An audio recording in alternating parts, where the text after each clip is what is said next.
Alright, so you've got $1,000, that's fantastic. Seriously, just having that grand and the thought to invest it puts you way ahead of the curve. Most people will either let that money sit and lose value to inflation, or worse, they'll blow it on something that gives them zero return. They'll see it as a small amount, not worth the effort, or they'll get impatient and make some really questionable decisions trying to turn it into a fortune overnight.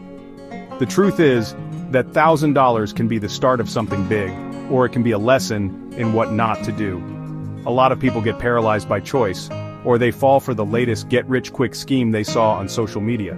They think investing is either too complicated or it's like a casino. And that's where they go wrong. It's not about luck, and it's not about being a genius. It's about having a plan, a smart plan, and sticking to it. This isn't about gambling your money away on some long shot, so in this video I'm going to break down exactly how I, Flom, would take that $1,000 in 2025 and put it to work. We're talking step by step, no fluff, no complicated jargon that makes your head spin. This is about building a solid foundation, making sensible moves, and understanding the why behind each decision. Forget the hype, forget the overnight millionaire promises. We're focusing on a simple smart plan that actually works for the long haul. Let's get into it. Alright, before we even think about where to put that $1,000, we need to talk about something far more important. Your mindset. I know, you want to get to the juicy stuff, the stocks, the ETFs, all that, but trust me on this. If you skip this part, none of the other steps will matter in the long run. Your mindset is the bedrock of your entire financial future. Without the right approach, you could have the best investment strategy in the world handed to you on a silver platter, and you'd still find a way to mess it up. It's that critical. This isn't about taking your $1,000 and trying to magically flip it into $10,000 by next Tuesday. If that's what you're looking for, this isn't the video for you, and honestly, you're probably setting yourself up for a big disappointment. Investing, real investing, is about planting a seed. It's about nurturing something that will grow steadily, consistently, over the rest of your life. It's a marathon, not a sprint. And like any marathon, it requires preparation, discipline, and the ability to keep going even when it feels slow. Think of it this way. Investing isn't just a financial activity, it's a personal development exercise. It teaches you discipline because you have to stick to your plan even when the market gets a little crazy or when you're tempted to chase a hot tip. It teaches you patience because real wealth isn't built overnight. It compounds slowly and then all at once, but you have to give it the time it needs. And most importantly, it teaches you responsibility. You are in charge of your financial destiny. And that brings me to the absolute core of this mindset shift. You have to be willing to take full, 100% responsibility for your finances. No blaming the market, no blaming your bad luck, no blaming some guru who gave you a bum steer. Your money, your decisions, your outcomes. If you're not ready to embrace that level of ownership, then, frankly, no investment strategy, no matter how brilliant, is going to save you. You'll always find an excuse or an external factor to point to when things don't go your way. So, before you allocate a single dollar, get this straight in your head. You're playing the long game, you're building a habit, you're taking control. This $1,000 is your first step towards financial discipline and long-term growth, not a lottery ticket. If you can internalize that, you're already miles ahead of most people who try to invest. Get this right, and the rest of the steps will fall into place much more easily.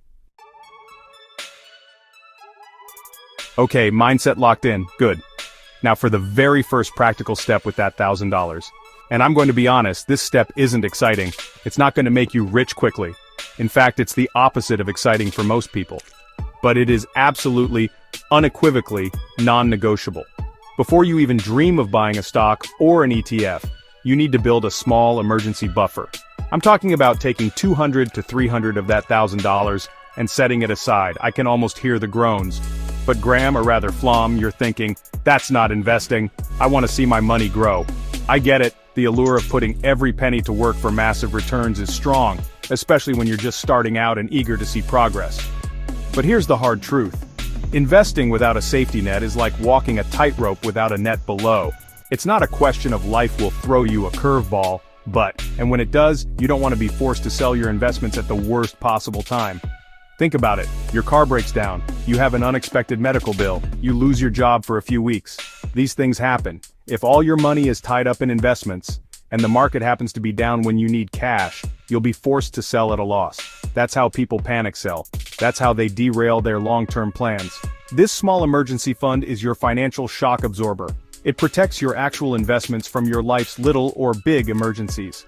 So where do you put this $200 to $300? Simple. A high-yield savings account or a money market fund. The key here is safety and accessibility. You're not trying to earn a massive return on this portion of your money. You're trying to preserve it and make sure you can get to it quickly if you need it without any penalties or drama. Look for accounts that are FDIC or NCUA insured, so your cash is protected up to the coverage limits. The goal here isn't growth, it's peace of mind. It's about creating a small moat around your investments. This buffer allows you to invest with more confidence because you know you have a small cushion to fall back on. It prevents you from making emotional, short-sighted decisions with your long-term money. So carve out that $200 to $300, put it somewhere safe and boring, and then we can move on to the more exciting parts. Trust me, your future self will thank you for this. Alright, you've got your emergency buffer sorted. Smart move. Now we can talk about putting the majority of that remaining $1,000 to work in a way that's both effective and relatively low stress, especially for beginners. We're going to take about $500 to $600 of your initial grand and invest it in low-cost, broad market exchange-traded funds, or ETFs. This is where you start to really build your foundation for long-term wealth. Now, why ETFs? And what are they? Think of an ETF as a basket that holds many different stocks, or sometimes bonds or other assets. When you buy a share of an ETF, you're essentially buying a tiny piece of all the companies included in that basket. This gives you instant diversification. Instead of trying to pick individual winning stocks, which is incredibly difficult even for professionals, you're spreading your risk across hundreds or even thousands of companies. It's a much safer, saner approach for most people. My go-to options, and these are just examples, not personalized financial advice, so do your own research, would be something like VOO or SPY. These ETFs track the S&P 500, which means you get exposure to 500 of the largest US companies. If you want even broader US market exposure, something like VTI, which covers the total US stock market, is a great choice. And don't forget about international markets. ETFs like VEA for developed international markets or VWRA for global exposure, including the US, can add another layer of diversification. The beauty of these broad market ETFs, especially the low-cost ones from reputable providers like Vanguard, iShares, or State Street, is that they typically have very low expense ratios. This means more of your money stays invested and working for you, rather than being eaten up by fees. You're not betting on one specific company to hit it big. You're essentially betting on the overall long-term growth of the economy, whether it's the US economy or the global economy. Historically, that's been a pretty good bet. So with that $500 to $600, you're not trying to be a stock-picking wizard. You're being a smart, diversified investor. You're buying a piece of the entire market or a large segment of it, and letting the power of compounding and broad economic growth do the heavy lifting over time. This is the core of a sensible, long-term investment strategy. It's not flashy, but it's incredibly effective. This is how you build wealth steadily and reliably without losing sleep at night. Okay, so we've covered the emergency fund and the core of your portfolio with broad market ETFs. Now what if you have a little bit left over from that initial $1,000, say $100 to $200, and you're feeling a bit more hands-on? A bit more interested in individual companies? This next step is entirely optional, and it's not for everyone, especially if you prefer to keep things super simple. But you could consider using that remaining cash to buy a few shares of solid dividend-paying stocks. What are dividend stocks? These are shares in established, often large companies that have a history of distributing a portion of their profits back to their shareholders in the form of dividends. Think of companies that have been around for ages, the household names. I'm talking about businesses like Coca-Cola, Johnson & Johnson, Procter & Gamble. Companies that sell products people buy, regardless of what the economy is doing. These are often called blue-chip stocks. Now let me be clear, investing in individual stocks, even dividend stocks, carries more risk than investing in a diversified ETF. You're concentrating your money into a few specific companies. If one of those companies hits a rough patch, your investment could suffer more than if it were spread across hundreds of companies in an ETF. That's why this is an optional step and why I'm suggesting only a small portion of your $1,000, if any, goes here. you need to do your homework on any individual company you consider. The appeal of dividend stocks, especially for long-term investors, is that they provide a stream of income.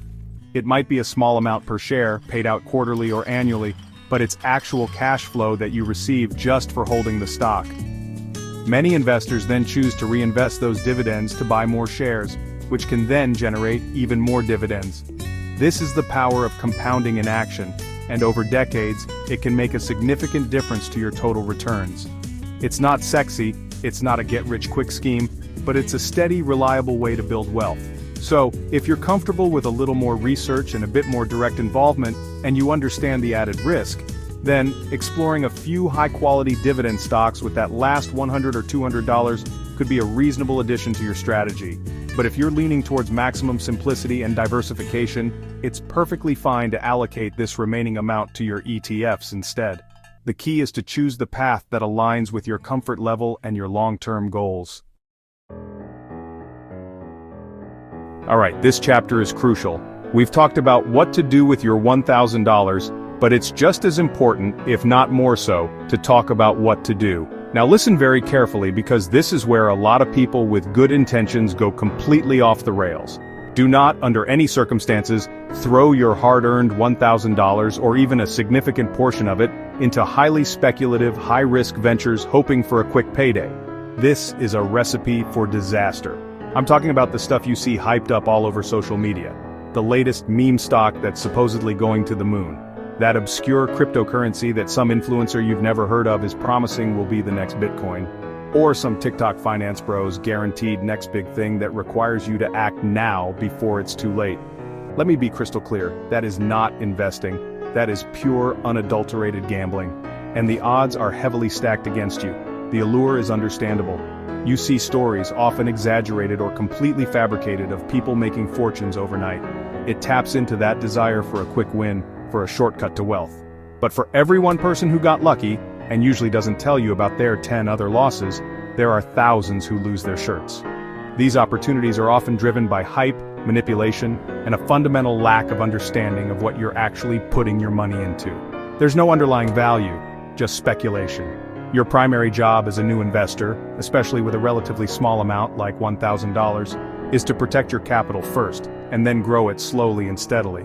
If you lose a big chunk of that initial $1,000 chasing some ridiculous hype train, you're not just losing money, you're losing momentum, you're losing confidence, and you're setting yourself back significantly. If you're broke next year, or even next month because you chased hype, well, that's on you. You have to take responsibility for avoiding these pitfalls. So my advice is simple: stick to the plan. Focus on proven, sensible strategies like broad market ETFs, and if you choose, solid dividend-paying companies. Ignore the noise, unsubscribe from the hype. Understand that building real sustainable wealth takes time and discipline, not luck and risky bets. Your $1,000 is a seed for your future, not chips for the casino. Treat it with respect and it will respect you back in the long run.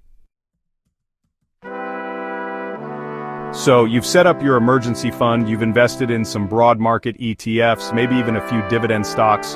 Investing that initial $1,000 is a fantastic start. Seriously, pat yourself on the back, you've taken a bigger step than most. But here's the real secret, the power move that separates casual dabblers from serious long-term wealth builders. You need to automate the habit. This is where the magic truly happens over time. Investing that first $1,000 is great, but it's just one action. To really make a difference in your financial future, you need to make investing a consistent, regular part of your life. And the easiest way to do that is to take the decision-making out of it as much as possible. I'm talking about setting up automatic contributions from your bank account to your investment accounts every single month or every payday, without you having to think about it. Aim to automate a small, manageable amount. Even $50 or $100 a month can make a huge difference over the long haul, thanks to the power of compound interest and dollar-cost averaging. Most brokerage platforms like Fidelity, Vanguard, Charles Schwab, or even newer apps like Trading 212 or M1 Finance, allow you to set up recurring investments into your chosen ETFs or mutual funds. You just set it and forget it, and let the system do the work for you. The beauty of this approach is that you don't need to worry about timing the market. Trying to guess when the market is high or low is a fool's errand. Even professionals get it wrong most of the time. By investing a fixed amount regularly, you'll sometimes buy when prices are high and sometimes when they're low. This is called dollar-cost averaging, and it smooths out your purchase price over time, reducing the risk of investing a lump sum at the wrong moment. You just stay in the market consistently. Over time, this consistency will outperform almost everyone who's trying to be clever, trying to jump in and out, trying to pick the next hot stock. It's the disciplined, almost boring approach that wins in the long run. That $1,000 was your entry ticket. Automating your future contributions is how you stay in the game and build real, lasting wealth. It turns investing from a one-time event into a lifelong habit, and that habit is what will truly change your financial trajectory. Gentle, reflective background music starts. So if I had $1,000 today in 2025, I'd split it exactly as we discussed. A slice for an emergency buffer to keep me safe. The bulk into diversified, low-cost ETFs for long-term growth, and maybe a small, optional piece into some solid dividend payers if I felt like it. It's about covering my bases, safety, diversification, and focusing on assets that appreciate over time.